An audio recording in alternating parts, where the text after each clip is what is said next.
This architecture kind of looks like a hub and spoke architecture. So how do they differ?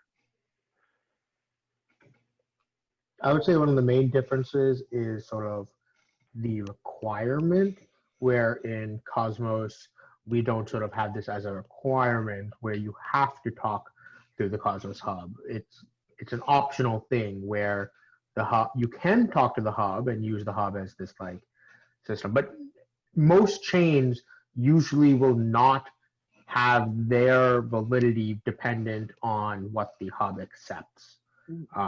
So I think that's sort of the main difference here, where in ETH 2.0, the validity of a shard is based on what ultimately gets cross-linked to. Right. There's a strong assumption that like what I see in the beacon chain is valid and true, right? And maybe you don't make those assumptions as much from Cosmos, but then again, I mean, if you see something finalized in Cosmos, you may or may not. I don't know. Probably your application may assume that it's valid. Whereas another thing is there's a lot here probably, but one is just the taking of like a single consensus mechanism and attempting to leverage the security of that consensus mechanism across essentially in chains. Whereas I think Cosmos is not actually adding security to any of the chains that are connecting to its hub. And so, at the moment. Okay, well, I was curious if that was on the roadmap.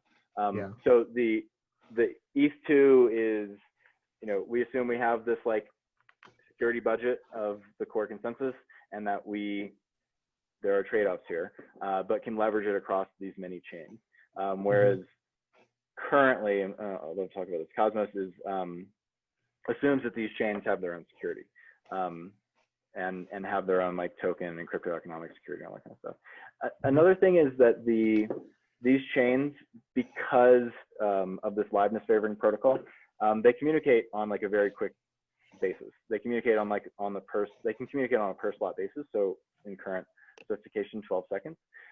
Whereas the asynchronous communication of chains via if they go through Cosmos Hub, I would assume is the latency of chain A plus the latency to finality of chain A plus the latency to finality of the Cosmos Hub. Is that correct? So it would be, so yeah, okay, so assuming they're talking to the Cosmos hub, so it's a zone talking to a hub, talking to a zone, then it would be the latency of consensus on chain A, then one block on the hub, and then a block on B. Isn't that How the long same is the here? block in the hub? 5 seconds. Okay. So